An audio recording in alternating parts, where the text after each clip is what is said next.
Now, Salma Hayek, so nice to have you on the show tonight. Thank you, thank you. Hey. Now, you're from Mexico. Exactly. And I actually speak a poco of Spanish. So I wondered, how would I say, let's start the show en español? Bueno, pues puedes decir muchas cosas. Lo importante es que hagas que tu público se sienta bienvenido y se entusiasme y tenga ganas de ver tu programa. Y cuando estés listo, cuando sientas que la energía ha subido y que todos están desesperados por verte, entonces les puedes decir, empecemos el programa. Bueno. Let's start the show!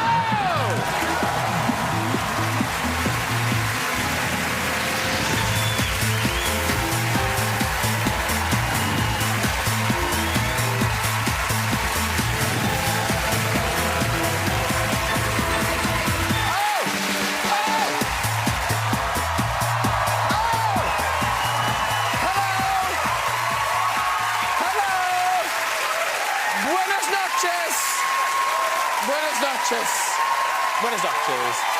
Good evening, everybody. Hey, it's Friday night. Yes, it is. It's the weekend. It's 3 weeks to the EU referendum.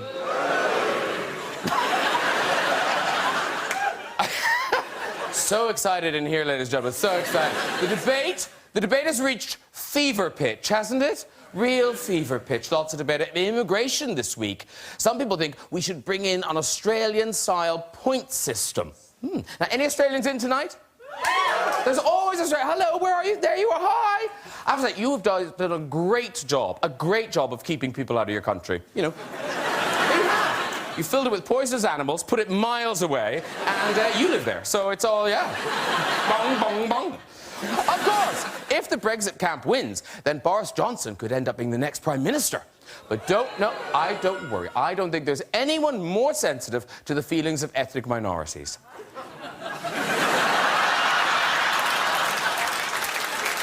Really? But hey, who are we relying on to our sacred British sofa tonight? Well, later we'll have music from Alicia Keys. Yes! But first, he's one of the funniest things to come out of Wales. Star of Would I Lie to You, Live at the Apollo, and Work Experience. Now scouring the country to find the UK's best part-time band. It's Rhod Gilbert, everybody! Woo! Hello! Hello, sir. I'm good to see you. Sit. Have wine.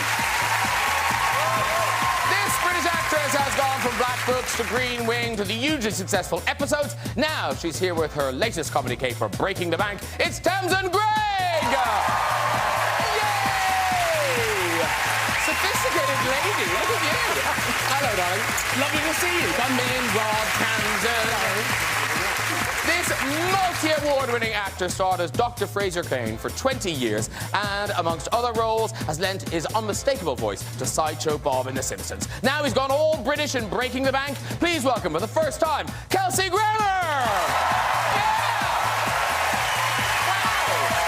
Hello, sir. Lovely to see you. Oh, thank you so much for doing this. We really appreciate it. That's who that is. And from her breakout role in Desperado to her Oscar-nominated turn as Frida Kahlo, this actress has become one of Hollywood's most dazzling leading ladies. And now her new film, Tale of Tales, is getting rave reviews. Please welcome Salma Hayek!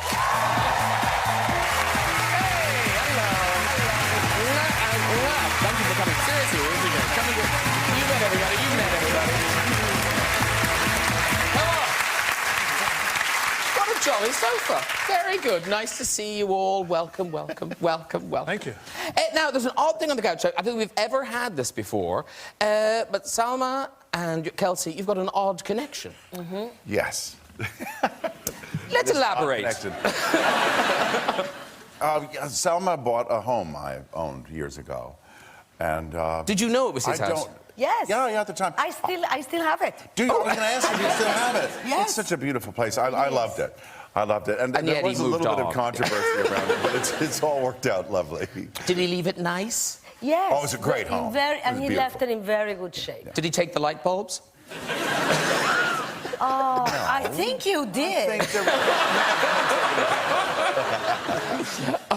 Now, Rhod Gilbert, thank you for being here. And it's very nice of you to be here because has your appearance tonight caused trouble at home?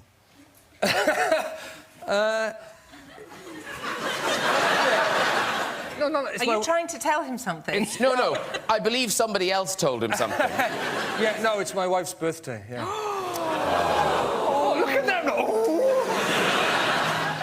Yeah, it's my wife's birthday. To be honest with you, I've sort of promised her some... it involves you, Salma, I'm afraid. You're taking Salma home for her? Well... I didn't guarantee that, but I did sort of... No, because I said... the Graham Norton show have rung, you know, and she said, who? I explained. She was only pretending. They said, will you do it? And I said, of course, I'd love to do it. I said, the only problem is it's my wife's birthday. So I said to my wife, do you mind if I do it? She said, can I come? And I said, well, if you do, that's your birthday present. So I've sort of... That's so cheap. Something. It's not that cheap. Flowers. I've promised her an hour with you in the green room after. You are the birthday present. Now, and Tamsin, obviously in episodes you work with Matt LeBlanc, a big sitcom star, but Kelsey, arguably the most successful sitcom star of all time. Well, arguably, yes. Well, yeah, OK. Let's just go with he is. He is. Was it intimidating or was it all fine? Was it just actors? After Matt LeBlanc. I said to my agent, I only want to work with even bigger stars. What's bigger than Kelsey? I don't know. Who can we get next? There's several. It's all right, but not many. It's not intimidating because he's an incredible gentleman. He's very warm and appreciative and very supportive and very funny and also very close to tears all the time. So I don't have to do... I do live that way, yes, I do. On the verge of tears almost all always. the time. I can My wife them knows. now. She's over there. She knows that, you know, I cry at the drop of a hat. She calls it gin. And half the time she's right. And Tamsin, Kelsey has a reputation for singing on set. Did this happen on this set? Yeah, he's got a great voice, and there's a lot of hanging around on sets, and so we just turned to our, our puppet master to just perform a little, pull his strings, and he'd come up with something. OK, so, Kelsey, could you, if I poke you with a stick, just give us a little burst of the end song in Frasier? Yeah, sure I could. OK, I think we've got a little backing track. We have. Do you want the backing track? OK, yeah, sure. OK, here's the backing track.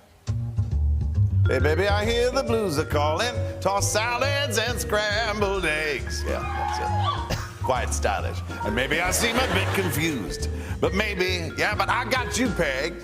That's it, yeah. But I don't know what to do with those tossed salads and scrambled eggs. How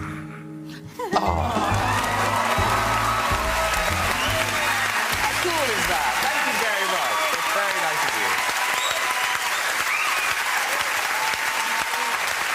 Now, lots of movies and programmes to talk about tonight, so let's get started. Now, Salma, you have a new movie, Tale of Tales. It opens in a couple of weeks on June the 17th, and it's an extraordinary film. It's a retelling of classic Italian fairy tales, and for a British audience, if they think, oh, we know what fairy tales are like, no. These are bonkers tales. Yes, don't take your children, please. No. Whatever you do not take your children to see this one. It's very dark, but it's really beautiful. Visually exuberant and just interesting, unique, different. Yes, because you start watching it, what the hell is going on? And then once you're in the mood of the film, it really carries you along. They're amazing, the stories. Yes. So talk us through the tale that you're involved, because there's 3 tales. Yes, my tale is about motherhood, and I am a queen.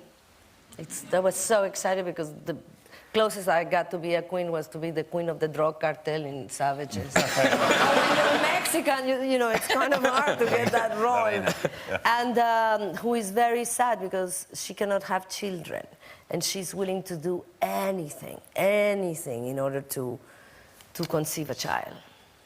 So, fairy tale you stuff. Want me to continue? Well, you tell us a bit about, because we can know how she got with child, can't we? Yes, one of the parts of the ritual, the things we had to do was we had to kill a sea dragon, and then I had to eat the heart of this dragon that had to be cooked by a virgin, which was really difficult to find even in those days. And by eating this heart of the dragon, I was gonna conceive the baby, which is not as fun as the normal way, but she was desperate at the end, and it was disgusting. But that all happens in about the first 5 minutes. Yeah. And we've got a still of you eating the heart. Now, what was that? Because it looked because it's still almost... It was disgusting.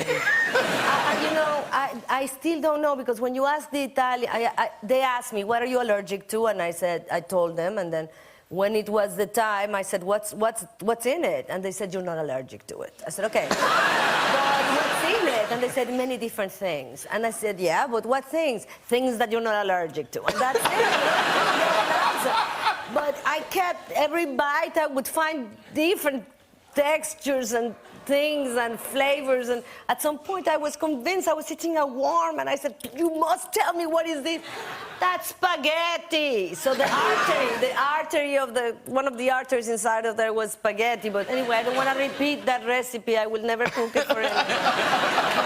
We've got a clip. This is you talking to your son. We shouldn't say any more, should we? We shouldn't say anymore, except This that he was is the child you amazing. conceived who's now speaking? Yes, got it. he came out albino. I don't know why. It's an Italian fairy tale. This is you. Let's say this is you being a strict mother Exactly. with your son. Yes. You disrespect me, and you disobey me. You know you were not supposed to see him. Come here.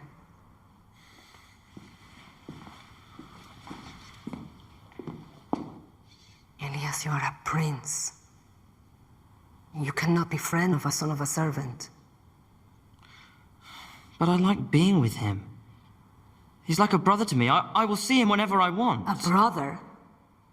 The only one bond of blood that you have is with me, your mother. And it is to me that you owe respect and obedience. I am your queen. Don't you ever forget it.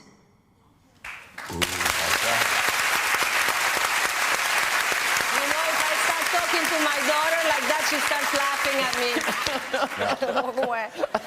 Now, you filmed it in Sicily and Tuscany. And Tuscany, Yeah. yes. The food was so good. Oh, well, apart from your heart. Yes, obviously, apart from Sea monster heart. No, don't. Yeah, But when people travel, you know, they collect things, postcards, dolls in national dress. But you collect, like, animals, like living animals. Well, no, I don't collect them. I rescue them. Oh, okay. So, rescue did you rescue anything when you were in Sicily and Tuscany? Not in that one, but in the movie I did right after, in Bulgaria, I did.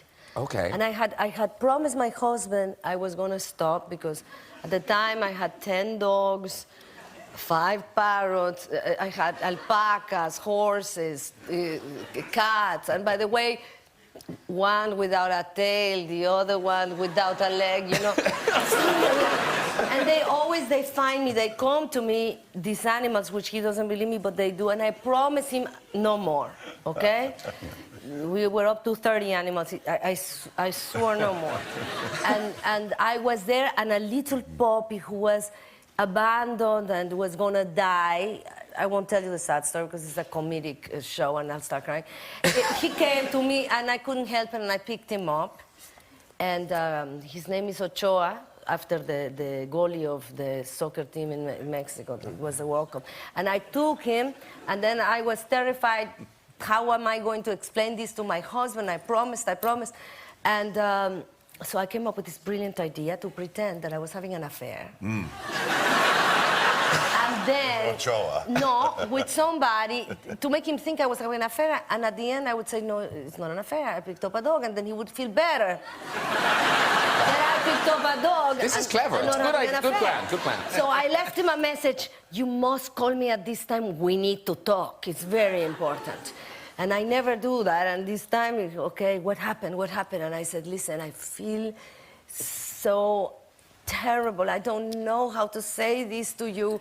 And I know this is not going to go down well. And I'm really nervous. And please have mercy on me. Have patience, be understanding. It's been so stressful and I'm so tired and I was so lonely here for so many days. And you know, you do crazy things when you're in this state. And he said to me, oh, please don't tell me you picked up another dog.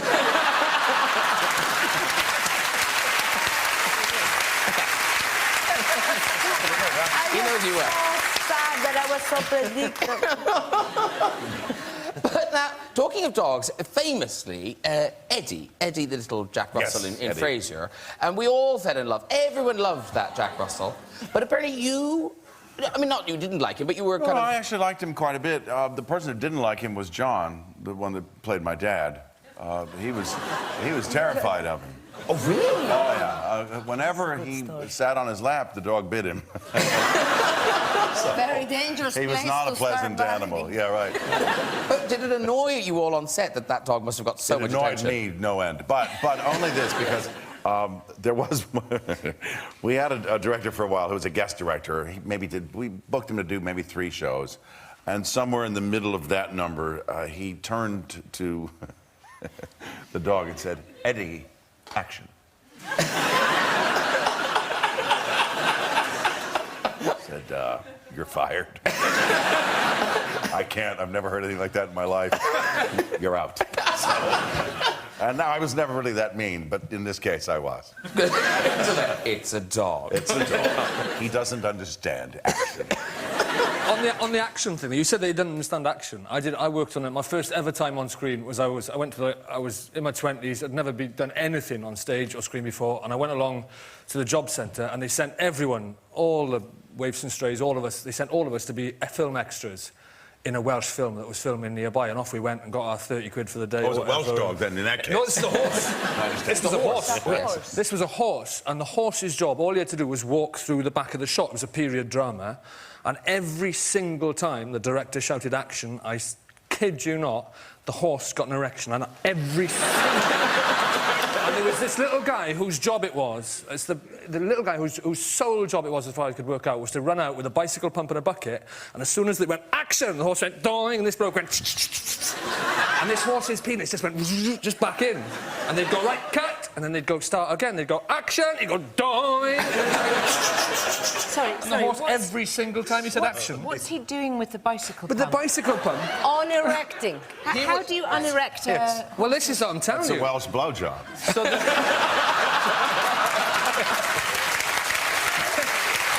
what?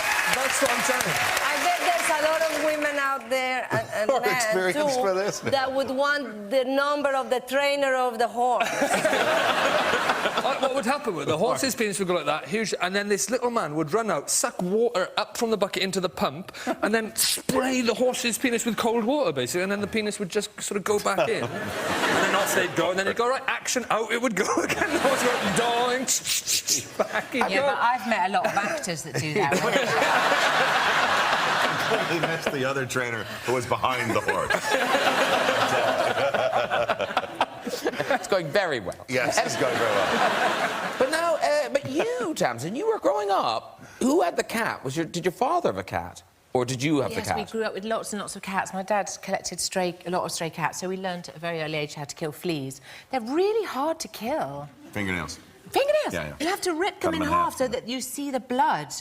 There's no point squishing them. crack. Yeah, there's a crack. Yeah, I hear the crack. Yeah. You know. Would you like... And also, if you want to link, if you like fleas, one of the stories in Tale of Tales Oh, my God. is the best flea story ever. It's so bizarre. No, it's like you're like, what the hell? Yeah, anyway, sorry, I interrupted. My dad had accidents as well with the cats. He was, you know, he was slightly distracted most of his life. I think that's how he ended up with my mum. And, oh! Wow, don't know how that happened. And he tumble-dryed one cat. No, that's very bad, Tamsin. It was a man in that age doing the washing. What more do you want?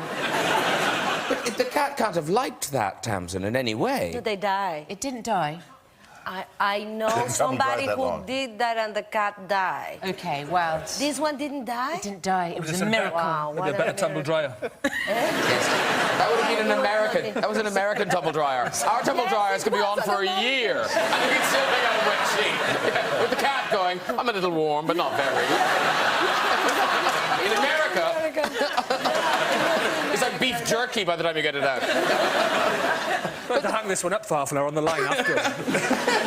Just in case, please don't try it. No, no, no. Tamsin's father got away with it, but that's it. Got away with murder. He didn't murder me, no. I don't know why I did that.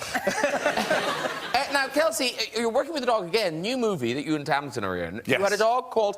Now, is the dog called Taxi always? No, his or name's just... Taxi in the film. I don't know what his name is, actually. Because Taxi is a good name for a dog. Taxi was a great name. And Yeah. it worked well in the film because I say taxi and someone thinks I've called for a taxi on the other end of the phone. So, yes, it's a good name. Tamsin, is that true or is that just a story? The people who had to look after the Christian dog. Oh, yes, I heard about... You know, when you think about good names or bad names for a dog, Taxi's a good name for something that you would shout... A word that you might shout out in public. Yes. And I heard of this Christian family who were very friendly with their neighbours who were not Christians. And the Christian family had a dog, and they secretly named it, knowing that they would be going away and that the family next door would be looking after it, and the dog was a bolter. It would go. So the family would look after it. So the Christian family called the dog Repent. That's brilliant. That is brilliant. Is that true? Yeah. So they had to be in the street going, Repent! Repent! Come back, you fucker. So, the new film is Breaking the Bank, and it's a proper British farce. I mean, it really is. It's like an Ealing comedy style. Yeah, it's a beautiful mainstream comedy, which is a kind of love child of Trading Places and The Big Short. So at the heart of it, you've got a love story that breaks apart, but it's also a public service film about what shorting is. So it explains in a very beautifully comedic way about certain banking terms that none of us understand. But the writer is Roger Devlin, and because it's a really funny script, but he comes from the financial services area. He is actually a banker, I suppose, yeah. And I think that's sort of a mea culpa kind of thing on his behalf. I think he wanted to try to say, gosh, I'm sorry we did this. Well, how can I continue to make money out of it? He's doing splendidly. Yeah, I've been fired. How can I... Yeah. But I think He's there was also a now on sense... the board of the Football Association, so he really knows about it. How does Roger land on his feet in so That's many ways? clearly got his next film. We've got a clip. This is you, Tamsin, reacting to the news that Kelsey's character has essentially lost your family's bank. Yes. Penelope? Penelope! Darling! You seem a little out of sorts. What makes you say that? That's Etruscan, 700 BC.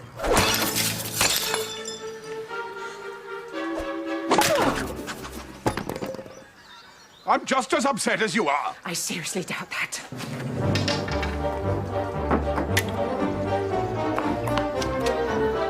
Wait! Oh, no. Carry on. The golf club's worth more than the porcelain dog. Thanks for telling me. Don't you ever stop to think how remarkable it is, Charles, that your brain starts working the minute you get up in the morning. And then it carries on working, never missing a beat, until the second that you get to the office. And then, as if by magic, it suddenly stops. Run a bank. You couldn't run a bath.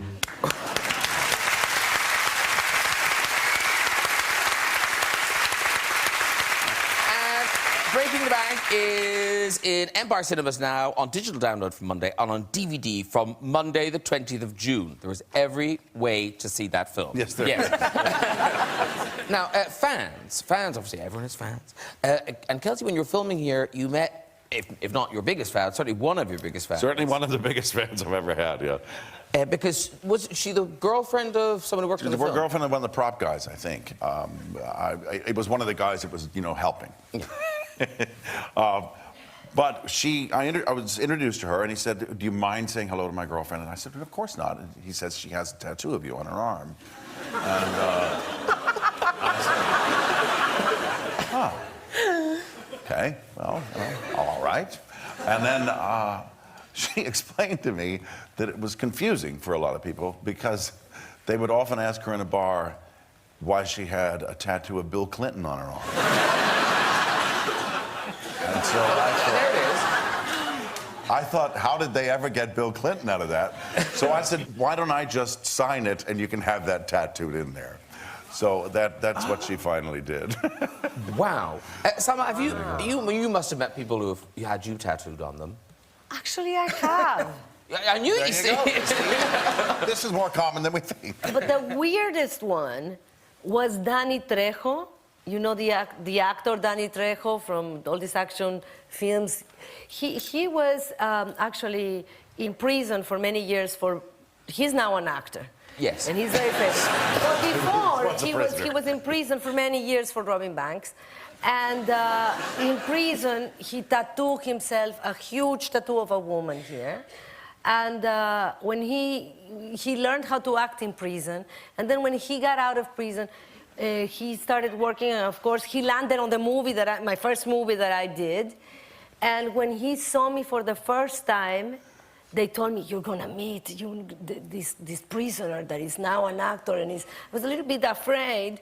And when I saw him for the first time, he saw me, and he ran towards me and ripped his shirt off.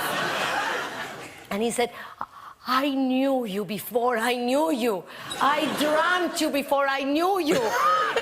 And sure enough, there was a picture of a woman that looks exactly like me. The body was a little bit better, but let's pretend. Exactly like me in his chest. Wow. Yes, yes. That is very peculiar. And he said, I just got out of jail, and I'm happy, but for you, I would rob another bank. So that was the strangest tattoo. That's a fact. Now, Rhod Gilbert, I know you have to do this because the last time you were here, you showed us your flaming Battenberg. Yeah. That's not a euphemism. That's an actual tattoo. Do I need a bike pump? But now you've added to your collection. Now the flaming... I wouldn't call it a collection. That's a big word. I've got one more. But So... not through choice. I mean, well... I didn't want the first one, and I didn't want the second one either. So why did you get the second one? Well, I only got the first one because for a TV show, I did work experience, the show I do, Rhod Gilbert's work experience, so I try out different jobs. I was trying to be a tattooist, and the producer said, right, you've got to have a tattoo. And I said, don't want one. You've got to have one. We don't want one. We don't. Anyway, in the end, I went, they're pointless, and to prove the point of they're pointless, I had the most pointless tattoo I could think of, which was a Battenberg on fire on a cushion, which I've got there. I'm very petty, and I wanted to win the argument, and I had to go, right, that showed them. But then, a few years later, I was doing I didn't have a sort of punchline to a show. I didn't have the ending to a show. And so I flew to New York and took a potato with me. So I ended up getting a tattoo of the potato on my other shoulder.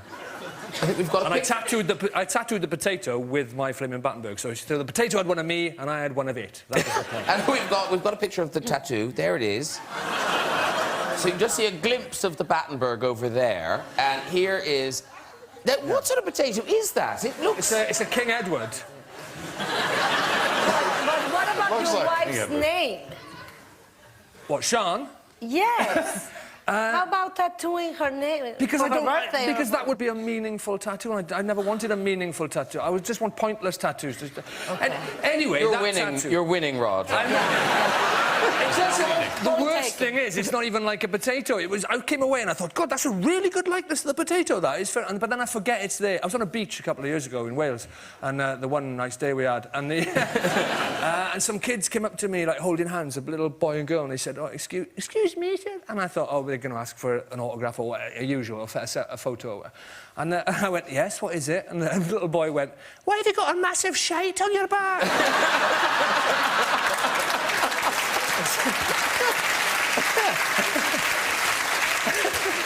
It is a little turd-like. Massive shite. But, Kelsey, you've got ink, haven't you? Just a little one. I actually have my wife's name tattooed. See, it's meaningful. Yeah. She asked me if I would ever actually do that, and I said, yeah, sure, of course Is I she would. called Potato? No, it's actually just her name, Kate. Where is it? Somewhere near, you know. This will give you... Well, there's a picture of it being done. It gives you an idea of where it might be. God, it's internal. Is it on your bicycle pump? Talk about marking the territory. I've never seen anyone look quite so relaxed having a tattoo. I'm sure that's a photo from a tattoo thing. It was a bit scratchy, I thought, but I'd had a parrot for years, and he used to bite me all the time, and that was worse than this. So. That is a parrot that needs rescuing.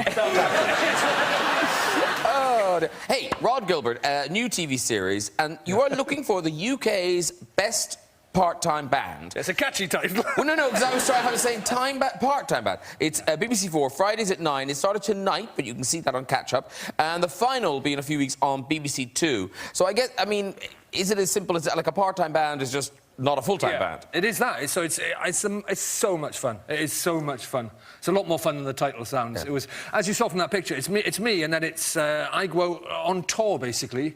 On the road for a week with Jazzy B from Soul to Soul, you know, back to life.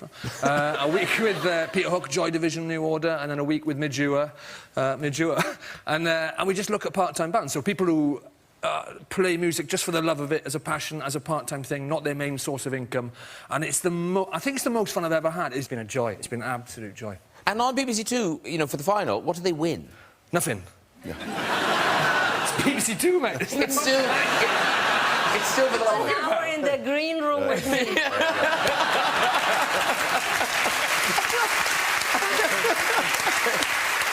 Hey, we've got a clip. This is you meeting one... This is one of your... I know this is one of your favourite part-time bands.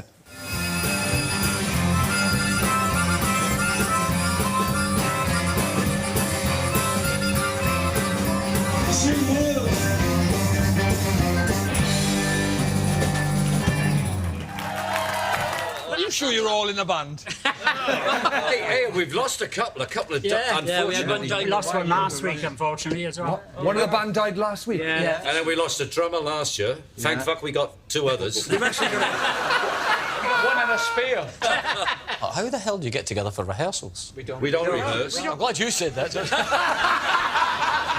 Bitch, you're going to get a kick in the bollocks. That's how I can still hit the high notes in piano.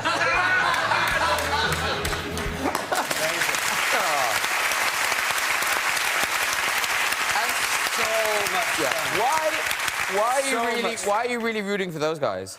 I'm so invested in all of them. We got so close to all of them. Spent so much time with all of them. I'm so invested. Those are a guy called Pieces of Mind. They're called. In 1966, they supported the Who, and then they split up, went off, and had their lives and jobs. 45 years. They just went off, and then they just started playing again the last couple of years, and they're amazing. Absolutely. But they sounded really good. They are so good. Because who's it? So in that band, they've got a sweepstake to get to the final. Or something. Oh yeah, they had. They said to me, we got a sweepstake. That lead singer, he's got that. I mean, they're from Pontypool in West Wales, but he's quite a Cockney. He's going, yeah, we got a sweepstake, Rod, about the final. And I was like, quite confident. Quite cocky, you know, having a sweepstake at this early stage about the final. He goes, no, a sweepstake to see you fucking still alive when the final goes out.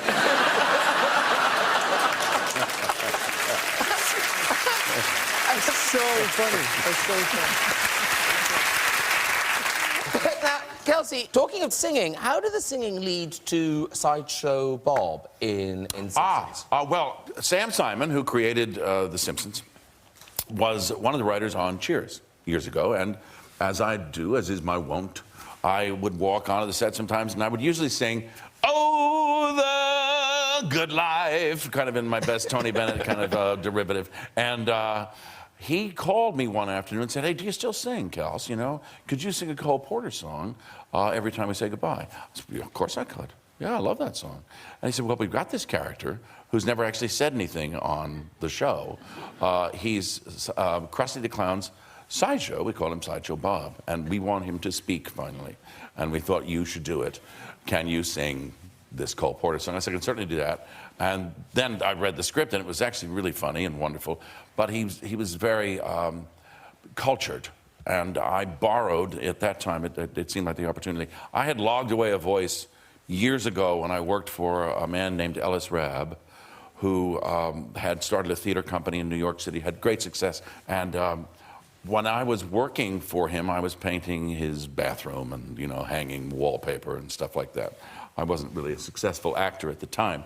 But Ellis would regale me with stories when he'd come home from work, always, and he would say things like this. He'd say, "Oh, Kelsey, that baby should have been mine." This guy, I'm going to use him someday.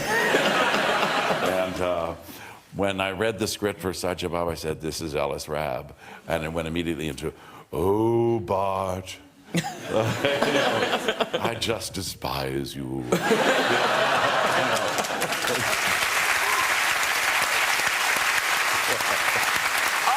It is time to meet our musical guest tonight. This lady burst onto the music scene 15 years ago with her incredible debut, Falling. Since then, she's won 15 Grammys and sold over 30 million records. Here, performing her new single, In Common, is fabulous Alicia Keys.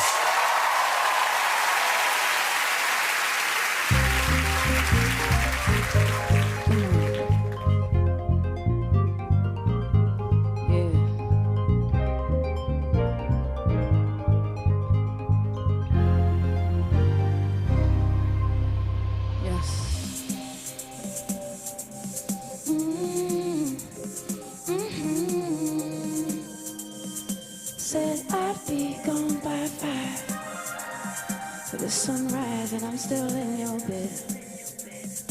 Good night usually means goodbye. Me replaying memories in my head. Look at you, look at you, look what you made me do. How do you pick in my every move? Who are you, you look so familiar. I know you, baby, I know the truth. We got way too much in common. If I'm being honest with you, we got way too much in common. Since I'm being honest with you, who wants to love somebody like me? You wanna love somebody like me? If you could love somebody like me, you must be messed up too. Who wants to love somebody like me? You wanna love somebody like me? If you could love somebody like me, you must be messed up too. We used to talk till midnight, all the days that you stayed at my house. We were just passing the time. We were young and we ain't had no vows. Nah, maybe later on I'll text you, maybe you'll reply. We both know we had no patience together day and night. Getting high on our supply, yeah, we ain't satisfied. I could love you all occasions. We got way too much in common. If I'm being honest with you, we got way too much in common. Since I'm being honest with you, who wants to love somebody like me? You wanna love somebody like me? If you could love somebody like me, you must be messed up too. Who wants to love somebody like me? You wanna love somebody like me? If you could love somebody like me, you must be messed up too. Messed up too. Messed up too. Just like you. Just like you. Messed up too. Messed up too. Just like you. Just like you.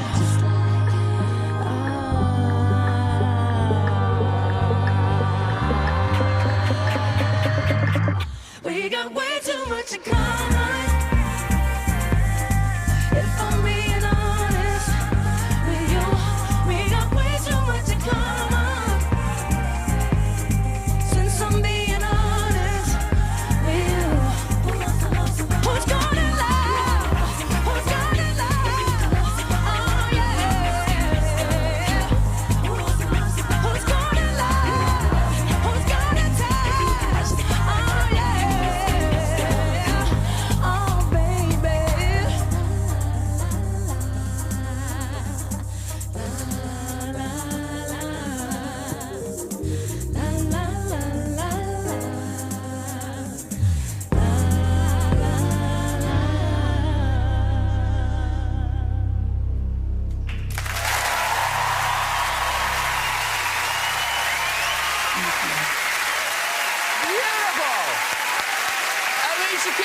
Keys and her band and her backing singers. Come and join me, do. That's gorgeous. Thank you so much. Alicia Keys. Come and join the sofa. The sofa. You sit there, my darling. Hi. It's Keys, it's Rhod, it's Camden, it's Kelsey, it's Salma. Yeah, how you doing? Let's go. It's my baby. You too. This couch is funny. I was watching y'all. Do you know each other, or is that just a fan? Oh. No, I know. Oh, okay. But I am a fan. Yeah, well, listen, we all are. Thank you very much. That single is out now, In Common. And, I mean, the voice is Alicia Keys, but the vibe is kind of different, isn't it? Yeah, no, definitely. I've been feeling different. I've been feeling really connected to myself. I've just been feeling like being so good with being vulnerable and raw. The song itself says, you know, if you can love somebody like me, you must be messed up too. I feel like we're all works in progresses, and when we can admit that and just own that, you know, we set ourselves free. So I'm feeling good. It's summertime, and we're like... It's very sexy. Very, very sexy. Feeling good, thank you. You know, it's a clubby, funky vibe. It's nice. I loved it. I loved it. It is. It's lovely. How does it work? And we just buy that song right now and then... And then the album will come later. Yes, you get this now so you can just live and vibe and feel the summer vibrations. And then when the album comes, you'll know, and then you go get it. You're like teasing us. A little tiny bit of foreplay. Okay. Well, thank you very much. Thank you very much. Alicia Keys. Very good. Okay. I think we've just got time for a very quick visit to the big red chair. So who do we find there? Hello. Oh, he looks like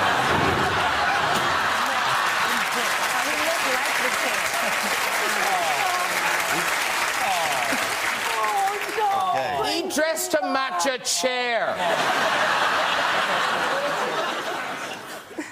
Very pretty. I hope it wasn't a good... Wait, he can go... I tell you what, he can change his clothes and come back.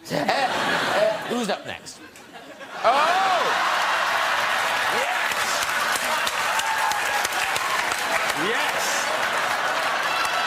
Yes, Graham. He hasn't even taken his hat off. Graham, you've dressed to match your chair, to be fair. Put in the chat. Okay. That's true. Match your chair. I was dressed. Okay. Okay, what's your name, sir? My name is Pedro. Okay, lovely, Pedro. Do you live here or somewhere else? I live in London, but I'm from Mexico City originally. More Spanish in the show. Okay. You're cheering right now. I hope the story's not about me. You know it's gonna be. Okay. I met you before. Off you go, Pedro. So on weekends, my boyfriend and I run this Mexican street food stall at Sunday Up Market on Brick Lane. And we sell these Mexican flatbreads that are stuffed, that are called gorditas. And I'm sure Salma knows what gorditas are. Most people in London don't know. We're the first people here selling them. So we came up with the idea to try to yell out the name of our product like they do in the markets in Mexico to attract people. Unfortunately, what we didn't know was that at Sunday Up Market, it's very popular with Spanish tourists. And actually, gorditas, so the name of our product, in Spanish means little fat woman. So after an hour of yelling, gordita, gordita, gordita, to people, we realized that it wasn't a good strategy because we were calling our customers fat and they weren't buying our food. So we didn't do it after that. Yeah, whatever. Okay. I want the address where I can go and buy the gorditas. Go get your gorditas.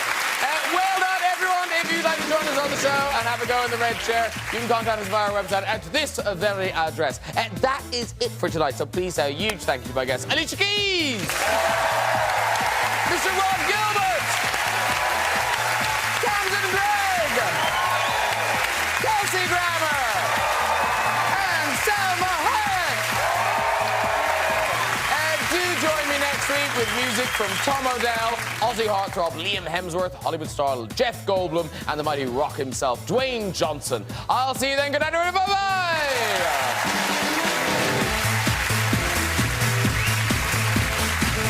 After witnessing a gangland shooting, the lives of two ordinary flatmates are thrown into disarray. All episodes of Witless are available online with BBC Three.